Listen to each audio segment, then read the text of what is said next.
कागज की कश्ती थी, पानी का किनारा था, खेलने की मस्ती थी और ये दिल भी आवारा था। कहां आ गए हम इस समझदारी के दलदल में, वो नादान बचपन भी कितना प्यारा था। ले चल मुझे बचपन की उन्हीं वादियों में ए जिंदगी, जहां ना कोई जरूरत थी और ना कोई जरूरी था। मुझे जीवन में खामियां भी नहीं मिली, क्या इसके लिए मैं खुद से नाराज हूं? या फिर मैं पैसा नहीं कमा सका, फिर मुझे अपना प्यार नहीं मिला। ऐसी कई सारी चीजें मुझे उदास बना रही हैं। क्या मैं खुद ही अपनी उदासी का कारण बन बैठा हूं? अक्सर इंसान अपनी उदासी का कारण खुद ही होता है, लेकिन वह हमेशा दूसरों को दोष देने में लगा रहता है। लेकिन जरा सोचिए कि आपने आखिर क्या खोया है, आपने आखिर क्या पाया है। यह सब एक तरफ और आपकी उदासी का कारण एक तरफ। इन दोनों में बहुत गहरा संबंध है। क्या आप इसे समझ सके? हो सकता है कि आप इसे अभी तक समझ ना पाए हों, लेकिन जो कहानी मैं आज आपके लिए लेकर आया हूं, इस कहानी के माध्यम से आप ये जरूर समझ जाएंगे कि आपकी उदासी का कारण आप स्वयं हैं। ना ही कोई वस्तु, ना ही कोई हार, ना ही कोई जीत, ना ही कुछ खोना, ना ही कुछ पाना।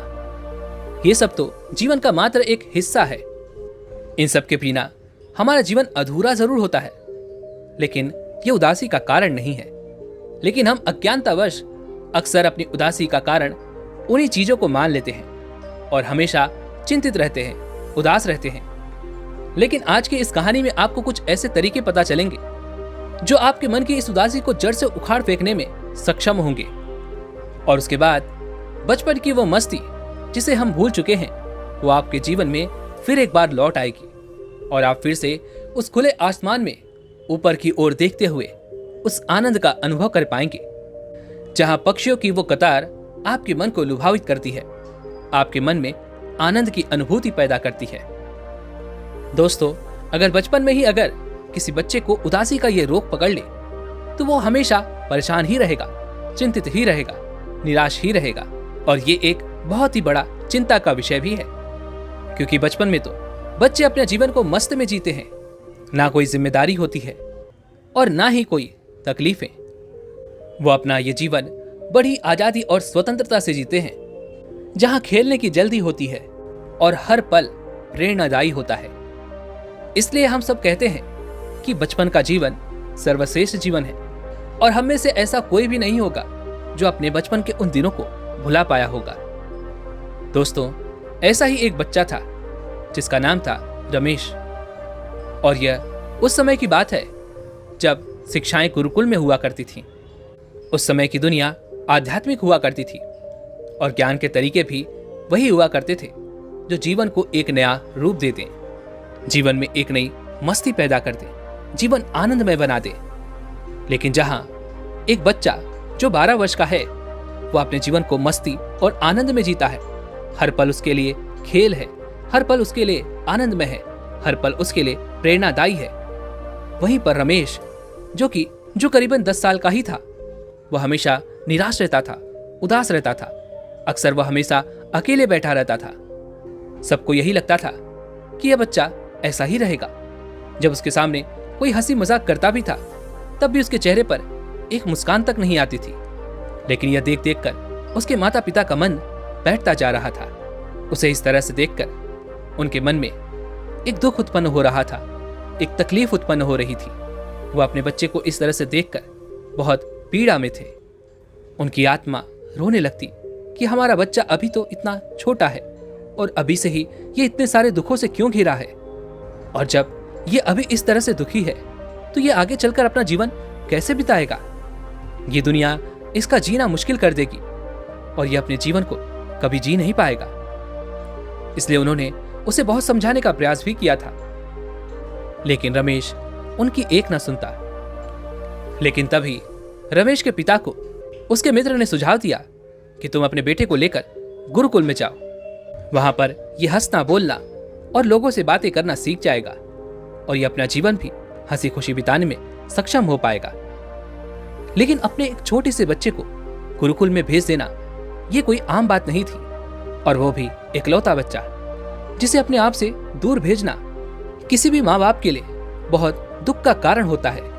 उनसे अलग होते हुए उसे और उसके माता पिता को भी बहुत पीड़ा होती है। लेकिन उसके सुनहरे भविष्य के लिए उसके माता पिता को यह कदम उठाना पड़ा। लेकिन एक दिन वो अपने बच्चे को लेकर गुरुकुल पहुंच जाते हैं, और वो जब पहुंचते हैं तो वह दोपहर का समय था। सभी बच्चे अपने अपने कामों में जुटे हुए थे। कोई बकरियों को चारा डाल रहा था, तो कोई साफ सफाई में लगा हुआ था, तो कोई खाना बनाने की तैयारी कर रहा था। सभी बच्चे मिलजुल कर एक दूसरे के साथ काम कर रहे थे, और उन्हें उनके गुरु ने जैसा जैसा निर्देश दिया था वह बिल्कुल वैसा ही कर रहे थे। ठीक उसी क्रम में वो सभी कार्यों को पूरा कर रहे थे। और उस समय गुरुकुल की शिक्षाएं ऐसी ही हुआ करती थी। गुरुकुल में बच्चों को आत्मनिर्भर बनने की कला सिखाई जाती थी, इसलिए ज्यादातर बच्चे उन सभी कार्यों को आपस में बांट कर किया करते थे, जिससे उनका काम भी हल्का होता था और वे लोग आसानी से सीख भी जाते थे। और बाकी जो समय बचता था उसमें वह गुरु उन्हें ध्यान की शिक्षाएं दिया करते थे, जिससे उनके जीवन का अंधकार मिटने लगता था। उनके जीवन में एक नई रोशनी उत्पन्न होती थी। और हाँ, ये शिक्षाएं केवल उपदेश के माध्यम से नहीं होती थी, बल्कि उनके लिए वैज्ञानिक पद्धतियां भी बनाई गई थी, जिसका अभ्यास करते हुए गुरुकुल के वो सारे बच्चे उन शिक्षाओं को आसानी से ग्रहण कर पाते थे और शिक्षकों को अनुभव भी कर पाते थे। जब रमेश और उसके माता पिता गुरुकुल पहुंचे तो वहां का नजारा देखकर रमेश बिल्कुल शांत था। उसके मन में कोई हलचल नहीं थी, जबकि सारे बच्चे उसकी आंखों के सामने अपने काम कर रहे थे। लेकिन इतने सारे बच्चों को काम करता हुआ देखकर भी उसके मन में कोई जिज्ञासा नहीं थी, ना ही कोई हलचल थी, ना ही कोई उत्साह था। वो हमेशा की तरह एकदम शांत, उदास और अकेला सा खड़ा था। उसके चेहरे पर वही शांति छाई हुई थी, और ना ही उसके मन में कोई जिज्ञासा थी कि वह गुरुकुल से कोई शिक्षा ग्रहण करे। और दूसरी तरफ जब रमेश के माता पिता ने उन छोटे छोटे बच्चों को इस तरह से गुरुकुल का सारा काम करता हुआ देखा, तो उनके मन में भी कई सारे सवाल उत्पन्न होने लगे कि ये सारे बच्चे इतने छोटे हैं और ये गुरुकुल का सारा कार्य कर रहे हैं। कोई खाना बना रहा है, कोई साफ सफाई में लगा है, कोई बकरियों को चारा डाल रहा है। और यदि ये गुरु इन सब से खाली गुरुकुल का सारा काम करवाते हैं, तो इन्हें शिक्षा कब प्रदान करते हैं और ये बच्चे शिक्षा कब ग्रहण करते हैं? यदि हमने भी अपने बच्चे को इस गुरुकुल में डाल दिया, तो यह गुरु तो मेरे बच्चे से सारा काम करवाएंगे। फिर भला मेरे बच्चे का भविष्य किस तरह से सुधर पाएगा? ऐसे कई प्रकार के अनेक प्रश्न उसके माता पिता के मन में उठ रहे थे। लेकिन जब रमेश के माता पिता उन गुरु से मिलने पहुंचे, तो उन्होंने उन गुरु से कहा, हे गुरुवर, ये तो छोटे छोटे बच्चे हैं और आप इनसे गुरुकुल का सारा कार्य करवा रहे हैं। आपको तो इन्हें शिक्षाएं देनी चाहिए और आप इन्हें कामों में लगवाए रखे हैं। इससे भला इन्हें शिक्षा कैसे मिलेगी और ये अपने जीवन में कैसे कुछ कर पाएंगे? तभी वह गुरुवर मुस्कुराते हुए रमेश के माता पिता से कहते हैं, बस यही एक गलती हर व्यक्ति करता है, जो अपने बच्चों को केवल पढ़ाना चाहता है, लिखाना चाहता है, शिक्षाएं ग्रहण करवाना चाहता है, और वो केवल किताबी ज्ञान ही चाहता है। लेकिन उस किताबी ज्ञान का इस संसारी जीवन में क्या मोल? उसका तो कोई उपयोग ही नहीं है, और इस बारे में उन्हें कोई नहीं बताता। और यही कारण है कि आज के लोग छोटी छोटी बातों पर तनाव में आ जाते हैं, तकलीफ में आ जाते हैं। उनके मन में दुखों के पहाड़ उत्पन्न होने लगते हैं, क्योंकि किताबी ज्ञान से तो लोग पैसे तो कमा लेते हैं, लेकिन वो अपना जीवन जीना भूल जाते हैं। जीवन जीने की कला वो नहीं सीख पाते हैं, क्योंकि उन्होंने जीवन जीने की कला सीखी ही नहीं, तो उन्हें कैसे पता चलेगा कि हमारा जीवन किस प्रकार का है और हमें अपने जीवन को किस तरह से जीना चाहिए। उन्हें यह तक नहीं पता होता कि जो धन उन्होंने कमाया है, उस धन का इस्तेमाल कैसे करना है, उस धन को और बेहतर और अधिक कैसे बनाना है।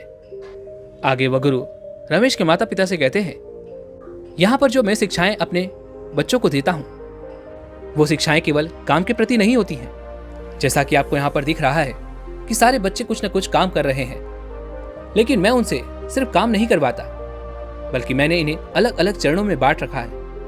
प्रथम चरण में मैं उन्हें किताबी ज्ञान देता हूँ, ताकि उन्हें ये समझ में आ सके कि आखिर उन्हें क्या करना है, कैसे करना है और क्यों करना है। और उसके बाद उस ज्ञान का उनके दैनिक जीवन में, दिनचर्या में उपयोग भी करवाता हूँ, ताकि वो ज्ञान सिर्फ किताबी ज्ञान न रह सके, बल्कि उनके जीवन में, उनके भीतर उतर जाए और वह उसका उपयोग कर सके। और यहाँ पर मेरे सिखाने का तरीका यही है, और इसी तरह से मैं यहाँ पर आने वाले सभी बच्चों को अच्छी तरह से सिखा पाता हूँ, और वह भी उस ज्ञान को बेहतरीन तरीके से इस्तेमाल कर पाते हैं। लेकिन इन बातों में जब उन गुरु ने रमेश की चेहरे की तरफ देखा तो रमेश खुद में ही खोया हुआ था। उसका ध्यान उसके माता पिता और उन गुरु की बातों पर बिल्कुल नहीं था। तभी वह गुरु रमेश के माता पिता से कहते हैं, यह बच्चा तो खुद में ही खोया रहता है। उसकी समस्या समझते हुए उन गुरु ने रमेश के माता पिता से कहा, आपका बेटा अपनी ही दुनिया में खोया रहता है। अक्सर ये उदास रहता होगा, अकेला रहता होगा। आसपास के लोगों से भी इसकी ज्यादा बातचीत नहीं होती होगी, और तो और इसके मित्र भी बहुत कम होंगे, और इसे हमेशा अकेले रहना ही पसंद होगा। ये जो सारी बातें उन गुरु ने रमेश के माता पिता से बताई थी, ये सारी बातें सत्य थी। इसलिए रमेश के माता पिता को लगा कि यदि यह गुरु मेरे बेटे की समस्या को समझ सकते हैं तो ये इसका निवारण भी कर सकते हैं। हो सकता है कि मेरे बेटे का जीवन सुधर जाए और वह बदल जाए, वह अपने जीवन में कुछ कर पाए। इसी वजह से रमेश के माता पिता अपने बेटे को वहीं पर छोड़कर चले जाते हैं। लेकिन जाने से पहले वह उन गुरुवर से एक सवाल करते हैं, हे गुरुवर, आप इन बच्चों को जो किताबी ज्ञान देते हैं, जो शिक्षाएं देते हैं, आखिर वह क्या होती हैं? वह किस विषय पर निर्भर होती हैं? आप ये बताने की कृपा करें। तभी मुस्कुराते हुए गुरु रमेश के माता पिता से कहते हैं कि मैं अपनी अधिकतर शिक्षाएं इंसानी मन और इंसानी मस्तिष्क से ही संबंधित रखता हूं, क्योंकि सभी समस्याएं और सभी समाधान इन्हीं से उत्पन्न होती हैं। इसलिए यदि आप बाहर की दुनिया को सुधारना चाहते हैं तो सबसे पहले हमें भीतर की दुनिया को बदलना होगा। और सबसे पहला चरण मेरा यही होता है कि किस तरह से हम अपने मन की इस ख्याली दुनिया से बाहर आएं, क्योंकि अक्सर ही लोग केवल अपने मन की इस दुनिया में ही जीते रहते हैं। उनका अधिकांश समय इस ख्याली दुनिया में ही बीत जाता है। उनके मन में तरह तरह के विचार उत्पन्न होते रहते हैं और वह अपने मन के इस माया जाल में फंसे ही रहते हैं। इसलिए सबसे पहले मैं उन्हें मन के इस माया जाल से निकालकर वर्तमान दुनिया में लेकर आता हूं।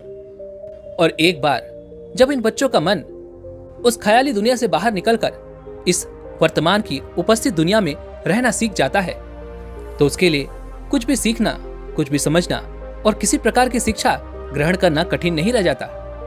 ऐसे समय पर आप उन बच्चों के मन में किसी भी प्रकार का भी ज्ञान, कोई भी चीज, कोई भी बात बड़ी आसानी से डाल सकते हैं। और यही कारण है कि मैं इन्हें केवल दिन में एक ही उपदेश देता हूं, और उसमें मेरे पुराने और जो नए बच्चे हैं वे सभी एक साथ ही आते हैं। आगे वह गुरुवर रमेश के माता पिता से कहते हैं, अक्सर इंसान का अपनी ख्याली दुनिया में जाने का कारण एक ही होता है, और वह है उसका उदास होना, उसका विचारों में डूबे रहना, उसके मन में जो विचार चल रहे हैं उस माया जाल में फंसे रहना, जिस कारण उनका मन उन पर हावी होता है और वह अपने मन को काबू में नहीं कर पाते।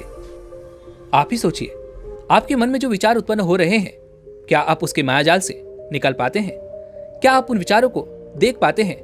और देखने के बाद क्या आप उन्हें बदल पाते हैं? नहीं।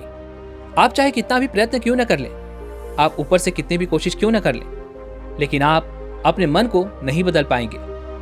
जब तक कि आप अपने मन को बदलने की जानकारी हासिल न कर लें, उस विज्ञान को ना सीख लें, तब तक यह बिल्कुल भी संभव नहीं है। जैसे जब कोई बच्चा या कोई बड़ा किसी प्रकार का कोई खेल खेल रहा होता है और उस खेल में जब वो शारीरिक रूप से जुड़ा होता है तो उसके शरीर से ऊर्जा खत्म होती है और उसके शरीर से ही अत्यधिक पसीना भी बहता है, जिस कारण वो बहुत थक जाता है और उसके सारे विचार शून्य हो जाते हैं, क्योंकि उसमें सोचने और समझने की क्षमता नहीं रह जाती। उसका मन पूरी तरह से थक जाता है और उसके बाद उसके अंदर एक आनंद की लहर दौड़ जाती है। फिर भले ही वो बच्चा या वो व्यक्ति कितना भी उदास क्यों न रहता हो, कितना ही निराश क्यों न रहता हो, कितना ही अकेलापन क्यों न महसूस करता हो, लेकिन जब उसके शरीर से पसीना निकलता है, जब वो मेहनत करता है, तो उसकी उदासीनता, उसका वो अकेलापन कुछ पलों के लिए दूर हो जाता है।